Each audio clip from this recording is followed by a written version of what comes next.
This morning at the New York International Auto Show, we finally got some good news, and it's not from Hyundai. Kia finally announced that the EV3, their kind of smaller hatchback EV that's been on sale globally for the last year and a half, is finally coming to the United States. Now, even though this is a car I've never gotten to experience in person, I am super excited for it because it is a small, cheaper EV, and that is desperately what we need in the US right now. Now, before we begin, no pricing has been announced yet, but we need to kind of talk about that because there is some stiff competition now in the US in this kind of small EV crossover SUV category. You have the 2027 Chevrolet Bolt, you have the Nissan Leaf. Both of these cars start at around $30,000. Ioniq 5 starts at $35,000 now. Kia has also canceled the battery version of the Niro EV for the new model year, and Hyundai no longer sells the Kona EV. So there's an immediate need for something to fill that gap. Now, when looking at the current EV3 in the UK,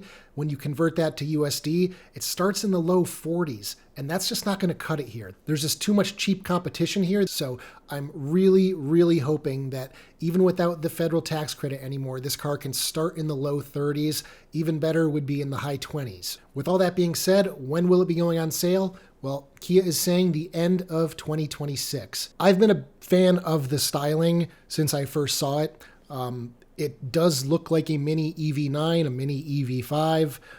All around, I think it's a sharp looking car. Pictured here is most likely the GT line. This follows the same kind of nomenclature that the existing Kia cars have. So light, wind, land, GT line. And then they did say there's going to be a GT, very high performance version of the EV3. So got a nice full lineup for the EV3 here.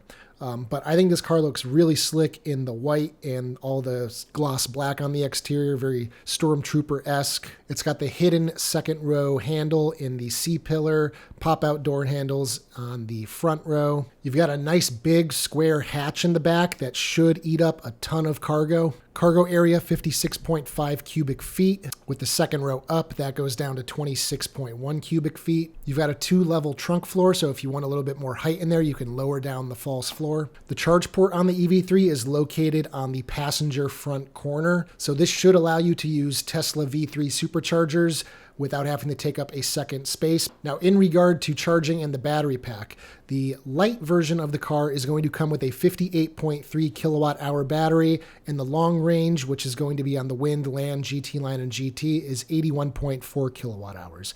This is going to lead to an estimated 220 miles of range for that smaller battery and a 320 mile estimate for front-wheel drive versions of that larger battery. My friend Brian, who runs the EV Odyssey channel, he owns an EV3. He recently put out his 1-year review of his car, and in terms of efficiency, what he's seen over that first year, 3.8 miles per kilowatt hour. So when you extrapolate that to a fully charged battery, it's just barely over 300 miles, 308 miles. So if you're on a road trip and you're charging from 10 to 80%, you're going to be doing about 215, 220 miles between charging stops, which isn't terrible, but it's basically on par with Ioniq 5 EV6. This is going to be available in front-wheel drive as well as all-wheel drive. So if you don't need all-wheel drive, you can get a little bit better range, better efficiency. And in terms of charging, that smaller battery pack, 10 to 80% in 29 minutes. The larger battery pack, 31 minutes. So not full charging speed like we see on Ioniq 5, EV6, but I think that's a decent number when you consider that a smaller car like this is more likely going to be a about-towner. And this slower charging speed is because this car is based on the 400-volt architecture, not 800-volt like EV6, Ioniq 5. So that is the big issue with charging speed here, but they do have to cut costs somehow, and using cheaper, lower voltage components is the easiest way for them to do so. Now, they did make an interesting announcement too, is that because Kia and Hyundai are both partial owners of the Ioniq charging network, they're starting to roll out charging discounts for specific partners. So Kia announced that when the EV3 goes on sale later this year, you'll be able to charge at Ioniq stations at a cheaper rate than if you were driving a car from a different brand. We just saw Ioniq announce this with GM getting a 10% discount on charging rates, so hopefully we see the same or more. The EV3 is also going to feature their new iPedal 3.0 technology and their smart regenerative system. So the smart regenerative system basically is like auto mode on the existing cars. You pull the right paddle, it puts the car into auto. But unlike this version of auto, this will bring you to a complete stop. If you try that with the new car, it's going to scare the bejesus out of you because it will not operate, I think it's below 11 miles per hour, maybe 8 miles per hour. But as you start getting closer to that car and you see it's not going to stop, then you got to slam the brakes real quick. So that's a nice upgrade. iPedal 3.0, I have not been able to test because no cars sold in the US have it. But from what I understand is it's basically one pedal driving for all the different levels of regeneration. So you can be in level 0, level 1, level 2, level 3. And if you have iPedal active, I guess as you let off the accelerator pedal, it will decelerate in whatever level you're in. But if you fully let off the pedal, it will then come to a complete stop. Versus the existing cars, they don't really do that. They'll just kind of coast indefinitely unless you're going up a hill or something. Another thing that's really cool about iPedal 3 is it works in reverse. And when you do have it turned on in the settings, when you power the car off and power it back on, it still holds iPedal. That is a big complaint I see all the time from all the owners of Ioniq 5, EV6, all the current cars that don't have that. So I'm really interested in testing out that technology. Now, of course, being a Kia, this is going to have vehicle to load capability, but what's nice to see is it's also going to have vehicle to grid, vehicle to home, vehicle to X. We've already seen this come out in the US in certain markets with the Kia EV9 for 2026. So if you get a specific wall box, Quasar 2, that will allow you to backfeed your home, to charge the car with solar during the day and then power the house overnight with that solar. I've heard kind of mixed things about it, but there hasn't been too much coverage on it just because it's pretty expensive. We're talking like $10,000+ to get it installed. But this is something I might consider in the future, depending on where I'm living and what kind of setup we need.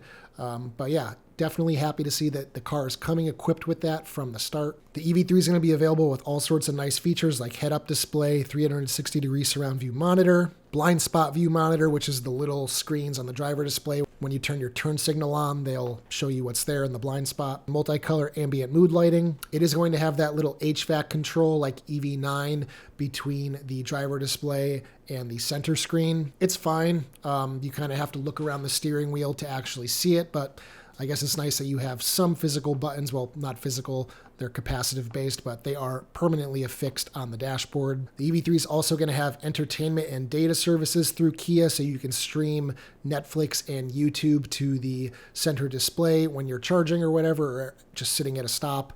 But honestly, if you have an iPhone, it's kind of a moot point because going into the future now, CarPlay is going to support streaming apps if the car is parked. So why pay Kia X amount per month for that feature when you can just have it built in through CarPlay?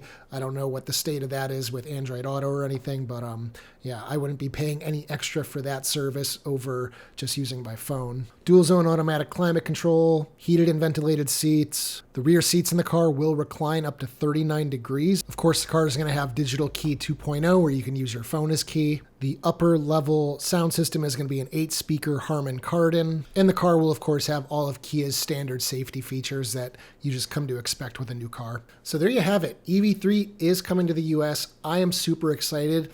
I'm honestly thinking this is probably going to be our next car.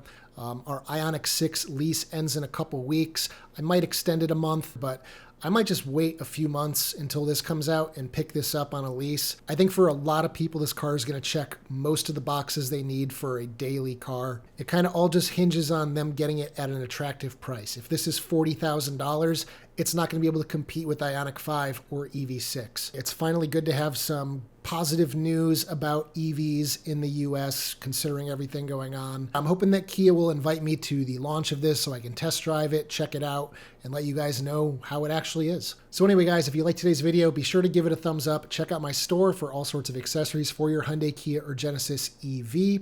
I just did a bunch of updates to the website. It's much easier to navigate now. You can punch in your exact year, make, and model and find exactly what accessories work with your car right on the homepage. So be sure to check that out. Again, ioniqguy.com. And as always, I will see you guys in the next one. Take care, everybody.